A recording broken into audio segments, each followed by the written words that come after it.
오늘 수요 저녁 예배에 주신 하나님의 말씀은 느헤미야 9장의 말씀입니다. 느헤미야 9장 1절부터 3절까지의 말씀입니다. 우리 주신 말씀을 한 절씩 교독합니다. 그달 스무나 훗날에 이스라엘 자손이 다 모여 금식하며 굵은 베옷을 입고 티끌을 무릅쓰며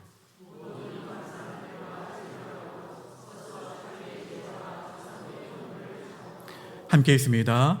이날에 나 4분의 1은 그 자리에 서서 그들의 하나님 여호와의 율법책을 낭독하고 나 4분의 1은 죄를 자복하며 그들의 하나님 여호와께 경배하는데. 아멘. 주신 말씀 전에 우리 이구역 가족들 나오셔서 하나님께 찬양으로 영광 돌리겠습니다.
하나님, 오늘 수요 저녁 예배 가운데 이 구역을 세워주시고 찬양으로 주님께 영광 돌리게 하시니 감사합니다. 주님, 이 찬양이 단지 입술의 노래로 끝나지 않게 하시사 이 구역 모든 가정과 삶 속에 담긴 믿음의 고백이 되게 하여 주시옵소서.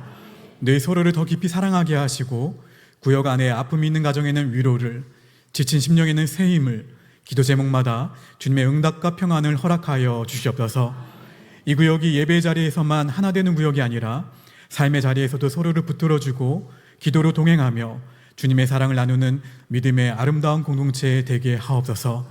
오늘 드린 찬양처럼 이 구역의 모든 걸음이 주님께 향하게 하시고 가정들마다 하나님의 은혜가 머물게 하옵소서. 이 모든 말씀 예수님의 이름으로 기도합니다. 아멘. 하나님께 영광의 박수 올려드립니다.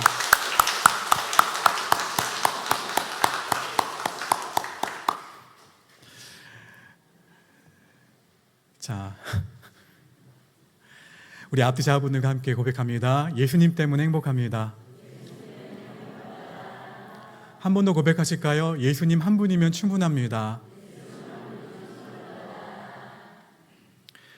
이재동 집사님하고 이재학 성도님 급하셨죠, 그렇죠?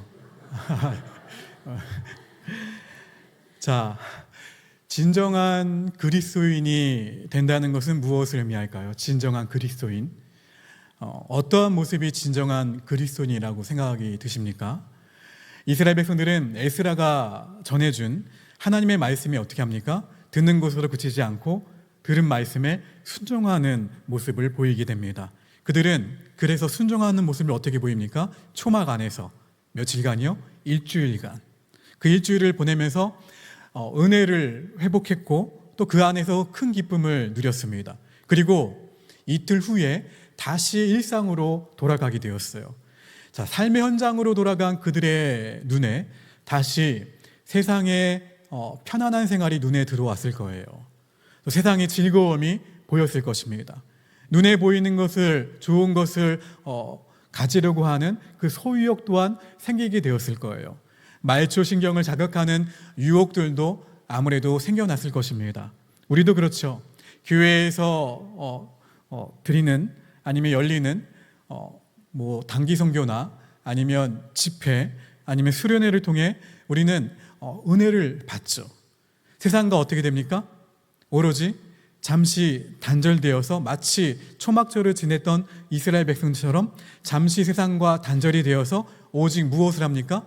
내가 밥을 먹는 이유도, 잠을 자는 이유도, 기도하고 말씀을 보고 교제하면서 그 가운데에서 우리가 은혜를 누리게 되죠. 근데 며칠 후에 주어진 날이 다 끝마치게 되면 다시 어디로 돌아가게 됩니까? 삶의 현장으로 돌아가게 되죠.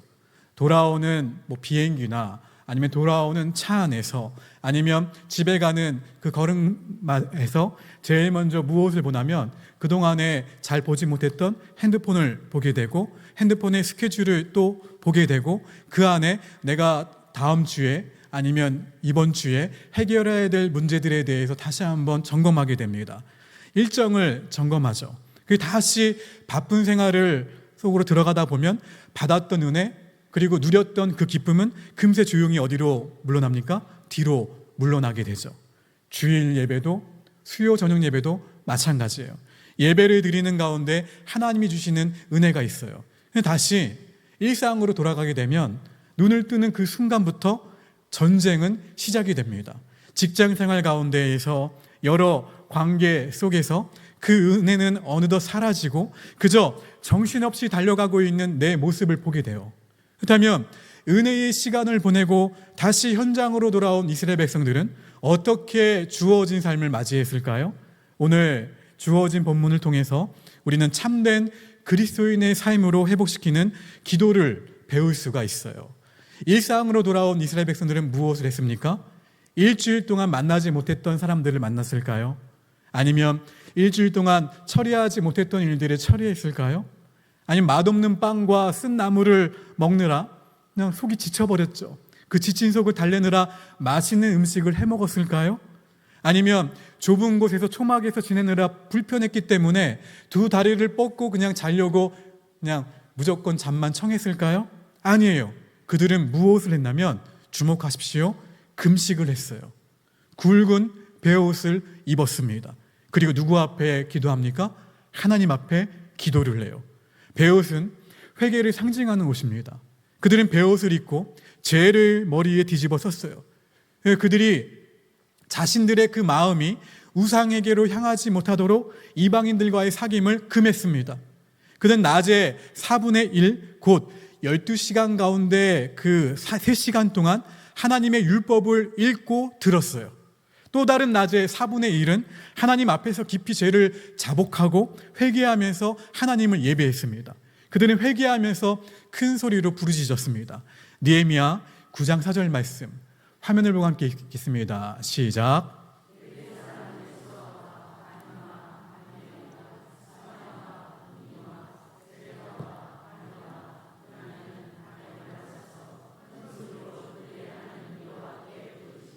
여기 나와 있는 4절에 나와 있는 부르짖고라는 말씀에 밑줄을 한번 그어놔 보세요.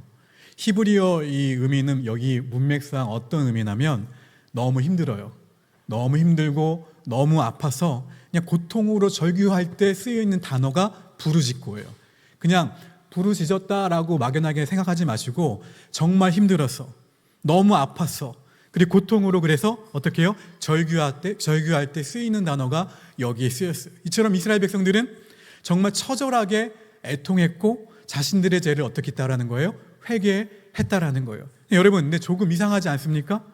초막절을 지키면서 기쁨을 회복한 이스라엘 백성들이라면 이제 어떻게 해야 됩니까? 즐거워야 되겠죠.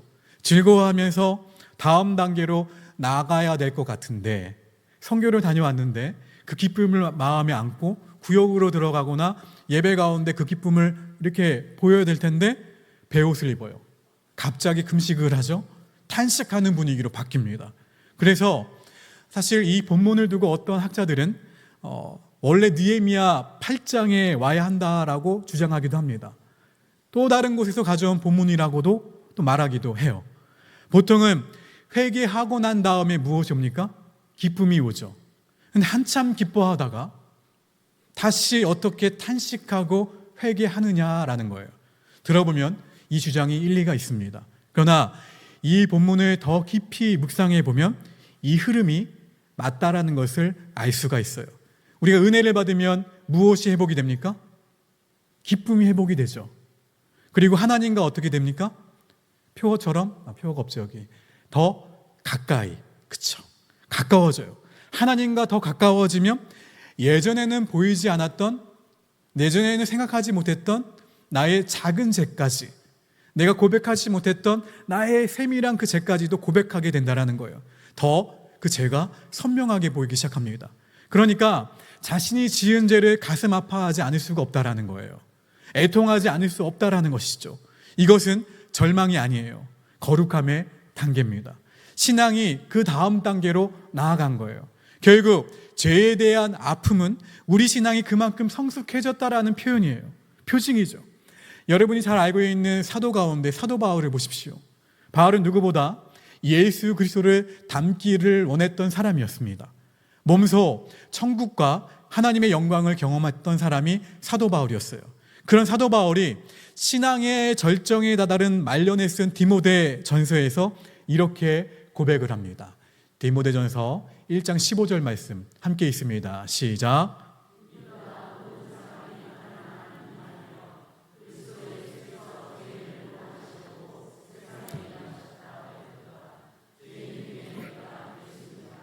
그리스도 예수께서 죄인을 구원하시려고 세상에 임하셨도다 하였도다.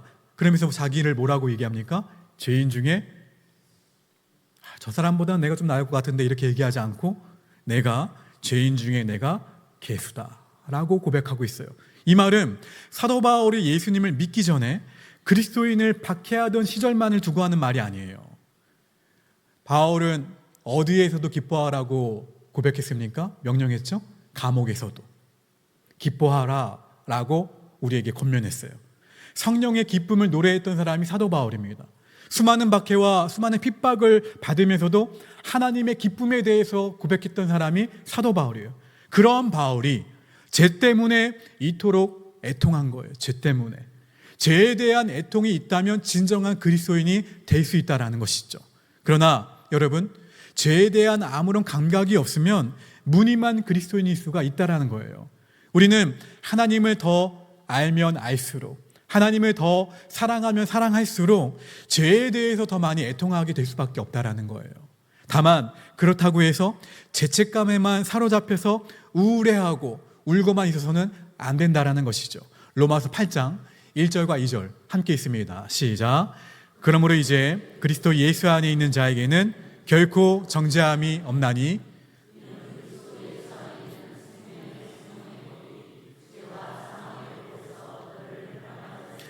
할렐루야. 우리는 이미 누구 안에서요? 예수 그리스도 안에서 죄와 사망의 법에서 해방이 되었습니다. 할렐루야. 무엇보다 우리를 정죄할 수가 없어요. 어떤 누구도. 그래서 우리가 마귀에게 속지 말아야 된다는 거예요. 죄책감에 낙담하며 사는 것도 하나님을 향한 불신입니다. 불신. 그러나 죄에 대해서 무감각하는 것도 더 큰 죄가 될 수 있다는 것을 지금 오늘 말씀을 들으시면서 염두에 두셔야 돼요. 예수님은 말씀하셨죠. 마태복음 5장 4절 말씀에서 애통하는 자는 복이 있나니 그들이 위로를 받을 것이며 죄에 대해서 애통해야 하면 그것이 무엇이 된다라는 말씀이에요? 복이 된다. 진정한 하나님의 위로가 임한다라는 말씀이에요. 우리는 하나님을 더 많이 알면 알아갈수록 죄에 대해서 더 많이 애통하게 됩니다. 다만 그렇다고 해서 죄책감에 사로잡혀 우울해하며 울고만 있어서는 안 된다라는 것이에요. 여러분, 진정한 하나님의 위로가 임하는, 바울은 은혜를 받은 후에 자신을 뭐라고 고백했다고 했죠? 죄인 중에 괴수. 이렇게 볼 때 이스라엘 백성들이 초막절을 지내고 은혜를 받았잖아요. 은혜를 받은 후에 애통하면서 깊이 회개했다라는 것은 이상한 일이 아니라는 거예요. 오히려 은혜 받은 자의 마땅한 모습입니다. 하나님 앞에서 무엇 때문에? 죄 때문에 정말 애통해야 한다면 우리 삶에는 변화의 모습이 나타날 수밖에 없어요. 그러면 여러분의 모습들을 보면서 세상 사람들이 그리스도인이 좀 뭔가 좀 다른데, 내가 알던 그런 기독교가 아닌데 라고 생각할 수밖에 없다라는 것이죠. 우리를 다르게 본다라는 거예요. 물론 우리는 죄를 안 지을 수가 없죠. 그렇죠? 연약하기 때문에. 하나님의 사람 다윗도 간음과 살인도 저질렀었죠. 그러면서 다윗이 사도행전 13장 22절을 보시게 되면 패하시고 다윗을 왕으로 세우시고 증언하여 이르시되 내가 이새의 아들 다윗을 만나니 내 마음에 맞는 사람이라 내 뜻을 다 이루리라 하시더라. 내 마음에 맞는 사람이라 하나님이 호칭하셨어요. 이런 호칭을 받은 이유는 무엇입니까? 다윗에게는 무엇이 있었냐면 가슴을 치고 침상을 적시며 애통해 하는 깊은 회개가 있었기 때문에 하나님의 마음에 합한 자라고 그런 말을 듣게 된 거예요. 다윗은 그래서 시편 51편만 보더라도 하나님의 이름을 몇 번이나 부르냐면 나중에 한번 찾아보세요. 31번이나 부릅니다. 하나님의. 자, 그 죄에 대해서 애통해하며 울부짖는데 시편 51편 3절 말씀 함께 있습니다. 시작.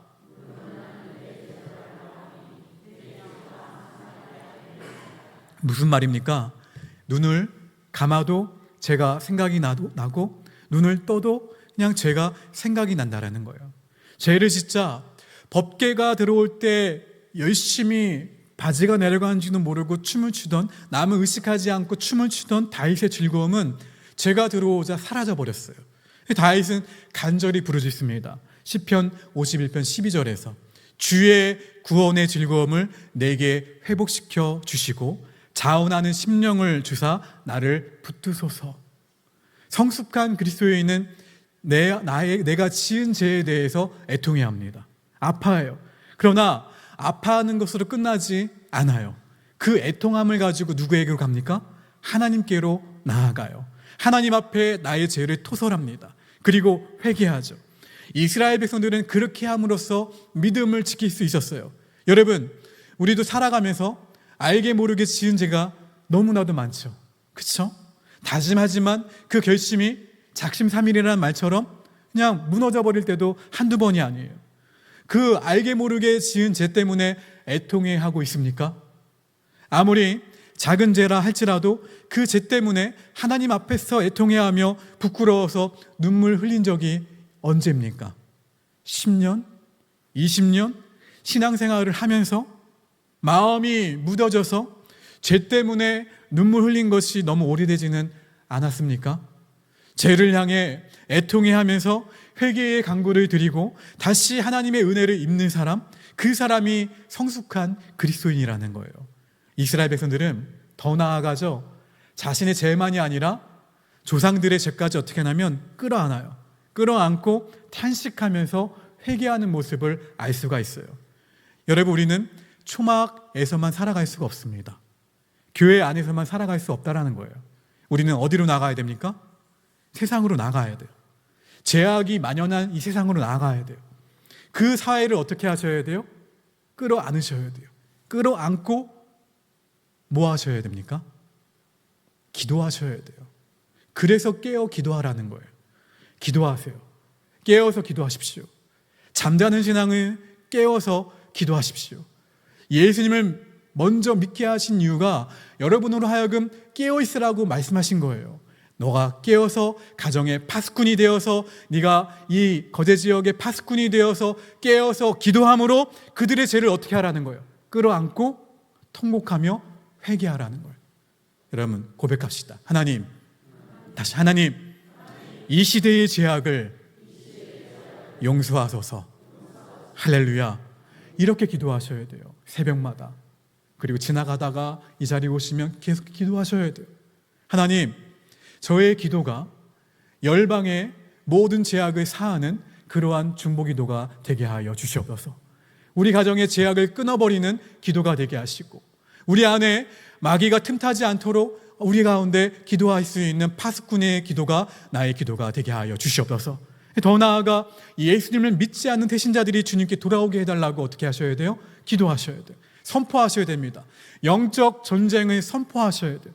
부활절에 태신자를 작정하고 작정서를 쓴 것은 단순히 태신자 작정서를 쓰는 것이 아니에요. 무엇을 하는 것이냐면 영적 전쟁을 선포하는 것입니다. 하나님 앞에서 그러한 우리의 모습을 보며 주변 사람들이 우리의 모습을 통해 도전받을 수 있어야 돼요. 나도 한번 예수 믿어 봐야 되겠다. 그 응답이 이루어지게 되기를 주의 이름으로 축원합니다. 느헤미야 9장에는 하나님께서 아브라함부터 시작하여 지금까지 이스라엘을 이끄시며 구원하신 모든 가정이 담겨 있습니다. 그들에게 하나님은 어떠한 분이셨을까요? 하나님은 그들의 주권자셨습니다. 그들을 택하셨죠. 감찰하셨죠. 들으셨죠. 긍휼히 여기셨죠. 건지셨죠. 인도하셨어요. 광야에서 그들의 인생을 책임지신 분이 누구시라는 거예요? 여호와 하나님이셨어요. 그런데 이스라엘 백성은 하나님의 계속적인 구원과 그 은혜에도 불구하고 끝없이 삶의 본 궤도에 자신들이 들어갔어요. 또 우상을 섬겼죠. 하나님의 말씀에 불순종했습니다. 조금만 어려움이 닥쳐와도 하나님 앞에 어떻게 나면 원망하고 낙심했어요. 우리는 그러한 모습을 묵상해보면서 이러한 생각을 할 수도 있습니다. 야, 어떻게 이스라엘 백성들은 그렇게 하나님을 배신하냐? 어떻게 그렇게 하나님을 배반하냐? 어떻게 그 하나님의 은혜를 경험하고서도 아직도 저러고 있을까? 참 해도 너무한다. 근데 가만히 보면 그 모습이 제 모습이고 그 모습이 여러분의 모습이에요. 그럼에도 하나님은 그들을 어떻게 하셨습니까? 용서하셨죠. 그들을 버리지 않으셨습니다. 느헤미야 9장 17절 이하의 말씀 함께 찾아보실까요? 느헤미야 9장 17절, 18절, 19절입니다. 좀 기니까 같이 읽어봅니다. 찾아서. 자, 함께 있습니다. 시작. 거역하며 주께서 그들 가운데에서 행하신 기사를 기억하지 아니하고 목을 굳게 하며 패역하여 스스로 한 우두머리를 세우고 종되었던 땅으로 돌아가고자 했나이다. 그러나 주께서는 용서하시는 하나님이시라. 은혜로우시며 긍휼히 여기시며 더디 노하시며 인자가 풍부하심으로 그들을 버리지 아니하셨나이다. 또 그들이 자기들을 위하여 송아지를 부어 만들고 이르기를 이는 곧 너희를 인도하여 애굽에서 나오게 한 신이라 하여 하나님을 크게 모독하였사오나 주께서는 주의 크신 긍휼로 그들을 광야에 버리지 아니하시고 낮에는 구름 기둥이 그들에게서 떠나지 아니하고 길을 인도하며 밤에는 불기둥이 그들이 갈 길을 비추게 하셨사오며.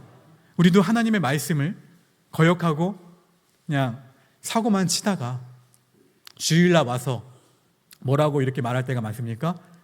하나님 앞에 하나님 죄송해요. 용서해 주세요. 그 한마디를 할 때가 얼마나 많습니까? 그럼 하나님은 그 한마디에 우리를 어떻게 하시냐면 용서하세요. 용서하시고 오늘 주신 말씀처럼 찾은 말씀처럼 불기둥과 구름기둥을 보내주시면서 하나님의 사랑을 드러내십니다. 믿기 힘들 만큼 끝없이 받아주시는 사랑, 끝없이 인내하시는 사랑, 끝없이 긍휼히 여기시는 사랑, 이것이 바로 저와 여러분을 향한 하나님의 사랑이에요.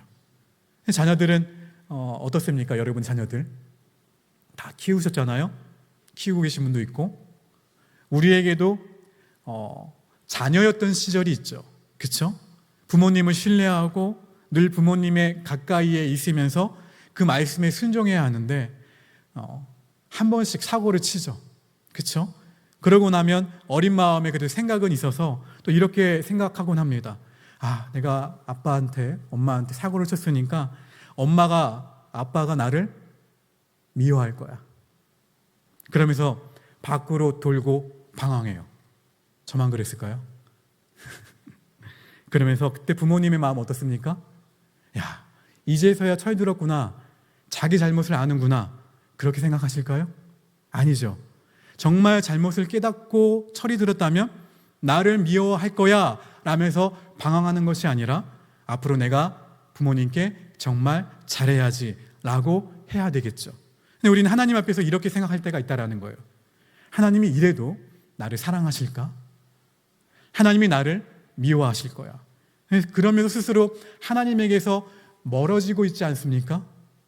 이스라엘 백성들은 죄에 대해서 깊은 아픔을 느끼며 애통하고 회개했어요. 그러나 거기에서만 머물지 않았다라는 거예요. 근데 이제껏 자기들의 인도하신 하나님을 기억했습니다. 기억하고 그 하나님을 찬양했고 그 하나님을 붙들었어요. 다윗이 가슴 아파하는 것에만 멈춰 있었다면 그것은 다윗의 절망이에요. 절망.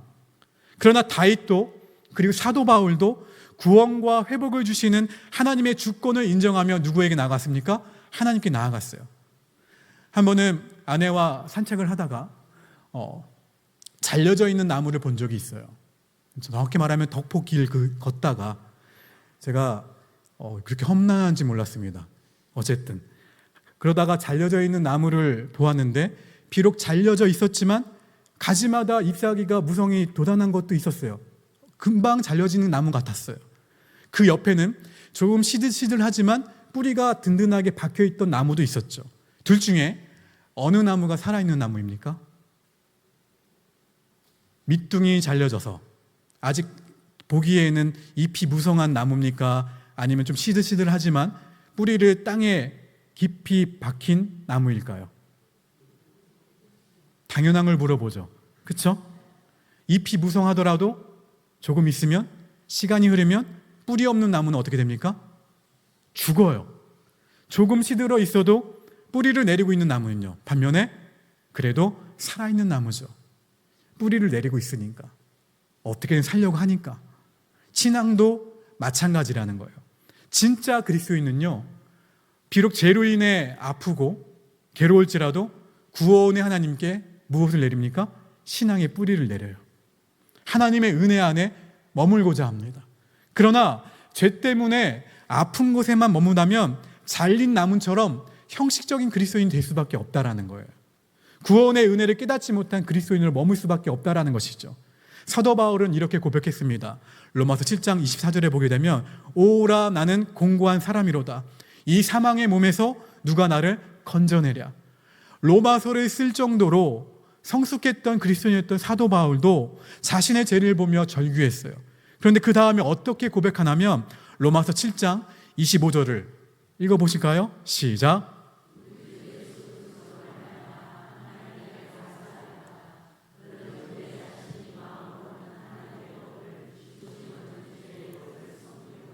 자, 24절도 한번 다시 한번 띄워주십시오. 오라 나는 어떠한 사람이로다? 이 사망의 몸에서 누가 나를 건져내랴. 다음 25절. 자, 여기에 헬라어 어문을 보게 되면 사실 여기에 무엇이 있냐면 그러나 라는 단어가 나와요. 뭐예요? 그러면 그러나 우리 주 예수 그리스도로 말미암아 이거예요. 그러나 우리 주 예수 그리스도로 말미암아 누구에게 감사하리로다? 이거 되게 중요해요. 나중에 성경책에 적어 놓으세요. 사이에 그러나. 여러분, 헬라어 단어가 나오는데 정말 죄 때문에 애통해야죠. 그러나 거기서 끝나지 않아요. 그러나 나 같은 죄인 중에 계시를 구원의 자녀 삼아주시고 인생의 필요를 채워주시는 하나님으로 인해서 감사하고 찬양하는 고백이에요. 광야를 지나던 이스라엘 백성들처럼 우리도 힘든 광야를 만납니까? 만나지 않습니까? 만나죠. 광야를 지날 때 사람들은 두 가지 방식으로 반응한다고 합니다. 하나는 광야를 자신의 힘으로 극복하려고 애를 쓰다가 실패하면 절망해요. 실패하면 포기해버리는 것이죠. 또 하나는 광야를 어떻게 해서든지 피하기 위해서 다른 것에 심취하는 것이죠. 물질에 심취합니다. 권력에 심취하죠. 다른 종교에 심취합니다. 그러나 그것은 대안이 될 수가 없어요. 여러분, 애통하는 회개를 넘어서셔야 돼요. 자녀를 사랑하시며 구원하신 아버지 하나님을 바라보는 기도가 우리를 회복시킨다는 사실을 잊지 마시기를 주의 이름으로 축원합니다. 그러면 광야 가운데 있으면, 문제에 직면하면 무엇을 해야 됩니까? 하나님께 죄를 자복을 하거나 아니면 그 아픔을 갖고 어떻게 하셔야 돼요? 주 앞에 나와서 토설하시고 기도하시라는 거예요. 깨어서 내 죄를 위해 십자가에서 죽으시고 부활하신 예수 그리스도의 십자가를 바라보며 감사와 감격의 눈물을 흘린 적이 언제입니까? 성령님은 느헤미야를 통해서 말씀하시죠. 내 아들아, 내 딸아, 사랑한다. 너는 너무 소중한 사람이다. 네 모습이 어떠한 모습이든지, 네가 죄를 지었든지 광야의 절망에 빠져 있든지 나는 너를 결코 버리지 않을 것이다. 너와 항상 함께 할 것이다. 우리를 포기하지 않으신 하나님, 우리를 사랑하시되 끝까지 사랑하시는 하나님, 우리의 패역함과 우리의 죄에도 불구하고 우리를 끝까지 구원하신 하나님, 그 하나님의 사랑을 붙들고 기도하셔야 된다는 거예요. 이러한 기도를 통해 초막절의 은혜를 삶의 현장에서 고스란히 살아내는 참된 그리스도인이 되어야 될 줄로 믿습니다. 진짜 그리스도인은 비록 죄로 인해 아프고 괴로운다 할지라도 구원의 하나님께 뿌리를 내리는 사람이 진짜 그리스도인이에요. 하나님의 은혜 안에 머물고자 몸부림치는 것이죠. 죄 때문에 아픈 곳에만 머문다면 잘린 나무처럼 형식적인 그리스도인, 구원의 은혜를 진정 깨닫지 못한 그리스도인으로 전락하고 말 수가 있다는 거예요. 여러분, 그에 권면합니다. 죄를 아파하십시오. 그러나 절망에 머물지 마시고 회개하십시오. 그리고 구원의 하나님께 신앙의 뿌리를 굳건하게 내리시기를 바랍니다. 우리를 어떠한 분이세요? 버리지 않으시고 끝까지 사랑하시며 끝까지 구원하시는 그 하나님을 붙드시기를 바랍니다. 그 하나님 앞에 날마다 매일 매순간 기도로 나아가 다시 회복을 맛보는, 회복을 공유하는 우리 모두가 되기를 간절히 축원합니다. 여러분, 이제 우리가 말씀을 기억하면서 부를 찬양은 다 아는 찬양이죠. 천부여 의지없어서. 이 찬양은 죄를 가볍게 여기는 사람의 고백이 아닙니다. 하나님 앞에서 내 힘으로는 설 수 없음을 아는 사람의 고백이 담긴 찬양이에요. 천부여 의지없어서 손 들고 옵니다. 이 고백은 무너진 사람이 부르는 절망의 노래가 아니라 다시 하나님 아버지 앞에 나아가는 그러한 사람의 고백이에요. 주님이 외면하시면 우리가 갈 곳이 없습니다. 주님은 상한 마음을 가지고 나온 자를 외면하지 않으세요. 우리의 죄를 들고, 우리의 무너진 마음을 들고, 우리의 연약함을 들고 늘 기도 가운데 하나님 아버지 앞에 나아가는 우리 모두가 되시기를 주의 이름으로 축원합니다. 저를 따라서 마지막으로 고백하실까요? 주님, 저를 불쌍히 여겨주십시오. 주님, 다시 회복시켜 주십시오. 주님, 구원의 은혜 안에 뿌리 내리게 해주십시오. 이 마음 담아 함께 찬양합니다. 나를 포기하지 않으시고 끝까지 바라보시며 인내하시며 나를 안아주시는 그 하나님의 그 임재 앞에 내가 머무는, 내가 죄에 묻어진 마음을 깨워주시고 애통하는 회개로 하나님께 늘 돌아가게 해달라고, 절망에 머물지 않고 구원의 하나님께 뿌리 내리는 삶을 살게 해달라고 이 시간 함께 기도하는 마음으로 조용하게 묵상하며 나아갑시다. 기도하겠습니다.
하나님, 오늘 말씀 앞에 우리를 세워주시니 감사합니다.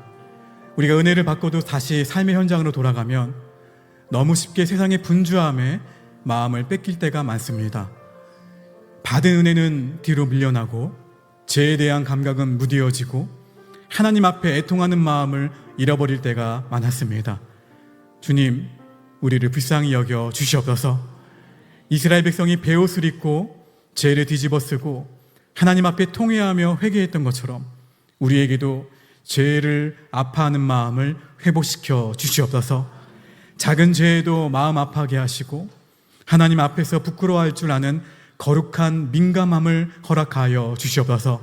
그러나 주님, 우리가 죄 때문에 절망에만 머물지 않게 하여 주시옵소서. 우리를 포기하지 않으신 하나님, 우리를 사랑하시되 끝까지 사랑하시는 하나님, 우리의 죄와 패역함에도 불구하고 끝까지 구원하시는 하나님을 붙들게 하여 주시옵소서. 우리의 신앙의 뿌리가 상황에 있지 않게 하시고 우리의 믿음의 뿌리가 감정에 있지 않게 하시고 오직 구원의 하나님께 깊이 내려지게 하여 주시옵소서. 초막절의 은혜가 삶의 현장에서도 사라지지 않게 하시사 늘 우리 교우들이 기도를 통해 다시 회복되며 기도를 통해 회개의 눈물과 기도를 통해 구원의 감사가 함께 회복되는 참된 그리스도인으로 살아가도록 역사하여 주시옵소서.